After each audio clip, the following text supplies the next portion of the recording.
కూటమి ప్రభుత్వం అధికారంలోకి వచ్చిన 6 నెలల్లోపే ప్రజలపై భారాలు మోపిందని కర్నూలు జిల్లా వైసీపీ నాయకులు విమర్శించారు. పాట్యం మాజీ ఎమ్మెల్యే కాటసాని రాంభూపాల్ రెడ్డి కర్నూలులో సమావేశం నిర్వహించారు. ఈ సందర్భంగా ఆయన మాట్లాడుతూ గతంలో వైఎస్ జగన్మోహన్ రెడ్డి 5 సంవత్సరాల్లో 7 సార్లు విద్యుత్ ఛార్జీలు పెంచారని, అప్పుడు తెలుగుదేశం పార్టీ నాయకులు విమర్శలు చేశారని, ఇప్పుడు 6 నెలల్లోపే విద్యుత్ ఛార్జీలు ఎలా పెంచుతున్నారని ఆయన ప్రశ్నించారు.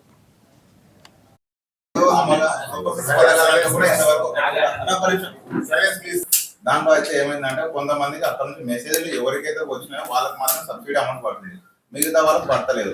నాయకులకు పత్రికా విలేకరులకు అందరికి కూడా కరెంటు ఛార్జీల మీద, తెలుగుదేశం పెంచిన ఛార్జీల మీద ఈరోజు ప్రెస్ మీట్ పెట్టడం జరిగింది.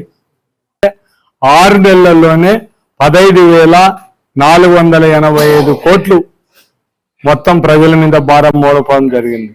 అంటే చంద్రబాబు నాయుడు ఆయన ప్రజలు మోసం చేయడంలో బాబు బ్రాండ్ అంబాసిడర్ మాత్రం ఖచ్చితంగా చెప్పాల్సింది. మనం ఆయన మొట్టమొదటిసారి నుంచి కూడా ఆయన అధికారంలోకి వచ్చిన తర్వాత ఏదైతే ప్రజల ముందర ఎలక్షన్లో వాగ్దానం చేస్తారో, ఎలక్షన్లు అయిపోయిన తర్వాత మాత్రం అవన్నీ కూడా అమలు చేయకుండా ప్రజలను మోసం చేసే నైజం కలిగిన వాడు చంద్రబాబు నాయుడు అని మనకు అందరికీ తెలుసు.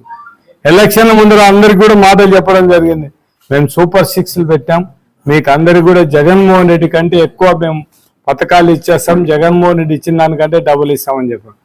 కానీ జగన్మోహన్ రెడ్డి ఇచ్చిన పథకాలు ఏమో కానీ చంద్రబాబు నాయుడు డబుల్ ఇస్తాడని జగన్మోహన్ రెడ్డి ఇచ్చే పథకాలు కూడా ఇవ్వలేని పరిస్థితిలో ఉన్నాడు. కేవలం ఒక పింఛను పథకం తప్ప అమ్మఒడి కానీ